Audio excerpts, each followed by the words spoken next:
வணக்கம். அன்பு astrology channel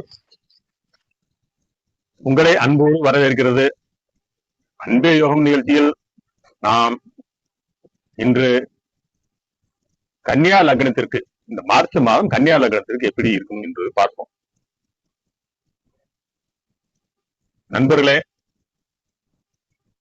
உங்க வாழ்க்கையில வெற்றி அடைகிறது சில முக்கியமான விஷயங்களை சொல்ல போறேன். கடைசி வரைக்கும் வீடியோ பாருங்க. வெற்றி அடைகிறதுக்குன்னே பிறந்தவங்க நீங்க, ஆனா உங்களுக்கு அது தெரியல. அதாவது கன்னியா லக்னம்னாவே காலச்சக்கரத்துக்கு 6வது வீடுங்க. அது புதனோட வீடு. புதன்னா சொல்லியே தர வேண்டியதில்லை. புத்திசாலித்தனத்தினாலேயே விதியவே மாற்றக்கூடிய அளவுக்கு உங்ககிட்ட திறமை இருக்கு. ஒளிஞ்சுட்டு இருக்கு, உங்களுக்கு தெரியல. இந்த ரகசியத்தெல்லாம் விளக்குவோம். இப்ப வணக்கம் என் அன்புக்குரிய அறிவு கூர்மை மிக்க கன்னி லக்னர்களே.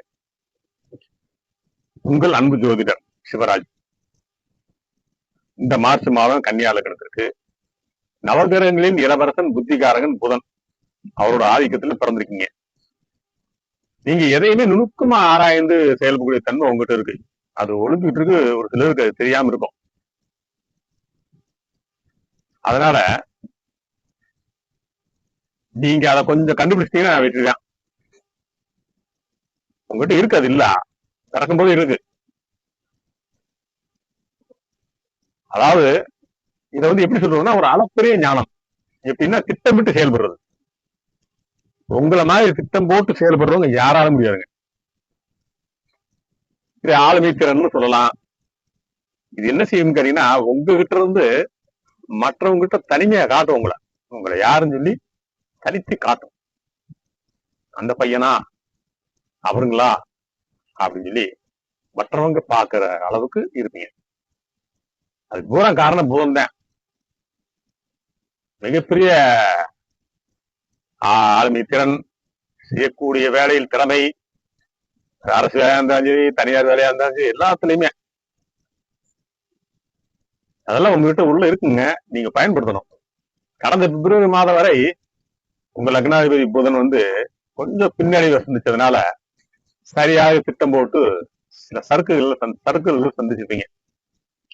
மனம் முடஞ்சு போயிருப்பீங்க. அதெல்லாம் விட்டுருங்க. எதையும் போராடி வெற்றியடையும் பாவம் காலச்சக்கரத்தின் 6ஆம் பாவமான கன்னியா லக்னம். எப்படியும் கொஞ்சம் உழைச்சதே முன்னேற்ற வாழ்க்கையில, அதுல எந்த சந்தேகம் இல்லை.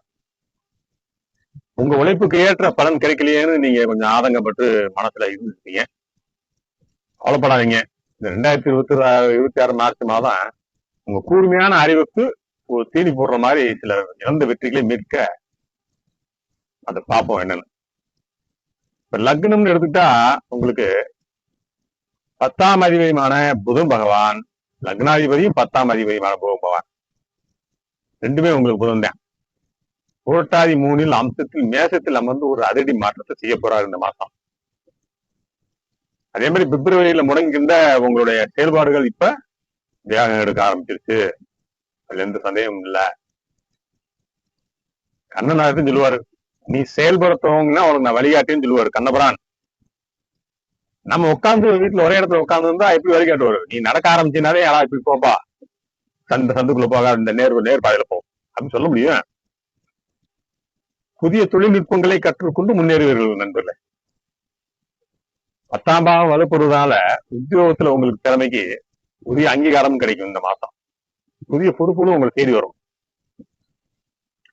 2ஆம் அதிபதி சுக்கிரன் மேகத்தில் இருப்பதும் 9ஆம் அதிபதி சுக்கிரன் பலம் பெறுவதும் ஒரு விசேஷ யோகம். அது தனஸ்தானம், குடும்பஸ்தானம் எடுத்துக்கிட்டா 9ஆம் அதிபதி தந்தை. குடும்பத்தில் இருந்த பண நெறிகள் எல்லாம் கொஞ்சம் தீர்ந்து சேமிப்பு உயரும். தந்தை வழி உறவுகளால் ஆதாயம் உண்டு நண்பர்களே. தடைப்பட்டிருந்த பூர்வீக சொத்து விவகாரங்கள் ஏதாவது இருந்தா இந்த மாற்றத்துல அது உங்களுக்கு ஒரு சாதகமான முடிவுக்கு வரும். 3ஆம் பாவம்ங்கிறது 8ஆம் பாவம்ங்கிறது உங்களுக்கு செவ்வாயுடைய வீடு. மேசம் விருச்சகம் சொல்ல வேண்டியது இல்லை. அந்த செவ்வாய் உங்களுக்கு அவிட்ட நட்சத்திரம் 3ஆம் பாவத்துல இருந்து துலாம் போய் உட்கார்ந்துருக்காரு அம்சத்துல. பிப்ரவரியில இருந்த மன பயம்லாம் நீங்கி எதையும் எதிர்நீச்சல் போட்டு தைரியம் பிறக்கக்கூடிய வாசமா இந்த மாசம் அமையும். இளைய சகோதரர்கள் ஆதரவு கிடைக்கும். 8ஆம் அதிபதி வலுவாக இருந்தா சரி, இன்சூரன்ஸ் பணம் வாரிசு அடிப்படையில் வர வேண்டிய தொகை சுலபமா கைக்கு வந்து சேரும்.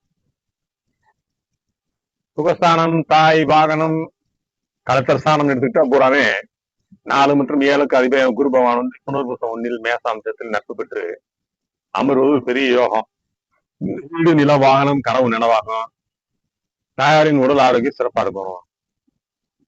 7ஆம் அதிபதி குருவின் பலத்தால் திருமண தடையால் வாரியவர்களுக்கு தகுந்த வரன் அமையக்கூடிய வாய்ப்புகள் நிறைய இருக்கு. அதே மாதிரி கூட்டாளிகள் தொழில் முன்னேற்றம் உண்டு. எப்பயுமே கொஞ்சம் கவனமா இருக்குன்னு சொல்லுவேன். ஆனா உங்களுக்கு சொல்ல வேண்டியதே இல்லை, நீங்க கவனமா இருப்பீங்க. அதே மாதிரி 5ஆம் பாவம் எடுத்துட்டா புத்திரபாவம், 6ஆம் பாவம் எடுத்துக்கிட்டா எதிரிகள், அதே மாதிரி நோய். இந்த 5, 6 அதிபதிங்கிறது சனி பகவானா இருக்கிறதுனால அவர் ஒட்டுக்கா 2ஆம் பாவத்துல சொந்த நட்சத்திலே இருந்து அது கன்னி ராசியிலே அமர்ந்து மிக அற்புதமான நிலை இது. பிள்ளையின் கல்வியில் இருந்த மந்த நிலையெல்லாம் மாறும். அவர்களின் சாதனைகளால் உங்களுக்கு பெருமை வரும். 6ஆம் அதிபதி சனி அம்சத்தில் வலுவாக இருக்கிறதுனால உங்க பழைய கடன்கள் அடைப்பதற்கான ஒரு பெரிய வழி பிறக்கும் நண்பர்களே. எதிரிகள் அடங்குவார்கள். அதே மாதிரி 6, 11ஆம் பாவம்ங்கிறது உங்களுடைய ஆசை, லாபம் இதையெல்லாம் குறிக்கக்கூடிய பாவம். பாவம் சொன்னா வீடுன்னு அர்த்தம். 12ஆம் பாவம் விரயம், முதலீடு. விரயஸ்தானம் சொல்லக்கூடாது. நீங்க ஒரு கோடி கணக்குல, ஒரு லட்சக்கணக்கில் முதலீடு போட்டாலும் அது 12ஆம் பாவம் தான். அதனால லாபாதிபதி சந்திரன் வேகமாக சொல்றதுனால சுபகரங்களின் பார்வை உங்க ஆசைகளை நிறைவேற்றி வைக்கும். தொழிலில் இரட்டிப்பு லாபத்தை எதிர்பார்க்கலாம். மூத்த சகோதர வழியில ஆதாயம் உண்டு. பிரியாதிபதி சூரியன் 6ல் மறைவிடத்துல அமர்ந்து எதிரேதராஜ் யோகம் அப்படிங்கிற முறையில வீண் செலவு குறைந்து அந்த பணம் சுப முதலீடாக மாறும். இப்ப நான் சொல்லிட்டேன், வீண் செலவு குறைந்துன்னா நீங்க வீண் செலவு பண்ணக்கூடாது. ஒரு செலவு செய்யறதுக்கு முன்னாடி இந்த செலவு தேவையான்னு யோசிச்சிட்டீங்கன்னா சரியா போச்சு, வெற்றிதான். ராகு கேதுகளின் தாக்கத்தை போய் பார்ப்போம். ராகு 6 சதயம் 3 அம்சத்துல குடும்பத்திலேயே இருப்பதனால வெளிநாட்டு தொடர்பு மூலம் கொஞ்சம் பெரும் பணம் வரும். கேது 12ல் பூரம் 1ல் இருக்காரு, சிம்ம வீட்டுல இருக்காரு, 12ஆம் வீட்டுல. உங்களை ஆன்மீக தேடல் அதிகரிக்கும். அதிகமா இந்த நேரத்துல உங்களுக்கு வந்து சிந்தனை பூரா மற்றவங்க யோசிக்காத அளவுக்கு ஒரு ஆன்மீக தேடல், ஞான மார்க்கத்துல உலகம் இப்படிதான் இருக்கு அப்படிங்கறத புரிஞ்சுக்கிற வைப்பா இருக்கு அது. அந்த வழியில ஒரு ஆன்மீக ரீதியான செலவுகள்லாம் செய்ய வைப்பாரு உங்களுக்கு. கோயிலுக்கு போறது, சித்தர்கள் இவங்களை பூரா வழிபடுறது, ஞானிகளை பார்க்கணும்னு நினைக்கிறது, இந்த மாதிரி விஷயங்கள் கொஞ்சம் செலவு வைப்பாரு. மொத்தத்துல இந்த மாசம் உங்களுக்கு சிறப்பா இருக்கு. நீங்க புத்திசாலித்தனமா இருக்கணும், சொல்ல வேண்டியது இல்ல. புதன் பகவான் இல்லையா, அதனால நீங்க இருப்பீங்க, நல்லா வருவீங்க. பிப்ரவரியில நீங்க சிந்திய கண்ணீர் மனசுலயே அதெல்லாம் வெறும் ஆனந்த கண்ணீரா மாறப்போகிறது. 13ஆம் தேதி, 14ஆம் தேதி, 15ஆம் தேதியில வந்து சந்திராசனம் வர்றதுனால அந்த நாட்கள்ல மட்டும் குறித்து வச்சுங்க. 13, 14, 15 கொஞ்சம் முக்கிய முடிவுகள் எடுக்கிறது, கொஞ்சம் அவசரப்படாம இருக்கிறது, யாருக்கும் தேவையில்லாம பேசுறது குறைச்சுக்கிறது நல்லது. புதன்கிழமை அன்னைக்கு பெருமாள் கோயிலுக்கு போங்க, துளசி அர்ச்சனை செய்யுங்க. இயன்ற வர ஏழை மாணவர்களுக்கு பேனா, பென்சில் அல்லது புத்தகங்களை தானமா வாங்கிக்கொடுங்க. எவ்வளவோ செலவு செய்யறோம். இது உங்க லக்னாதிபதியை வலுப்படுத்தும். புதன்கிறவர் கல்விக்கு அதிபதி இல்லையா, அதனால நீங்க அந்த குழந்தைகளுக்கு ஒரு பேனா வாங்கி கொடுத்து அது உங்களை பார்த்து திருச்சி மாமான்னு கூப்பிட்டா போதும்.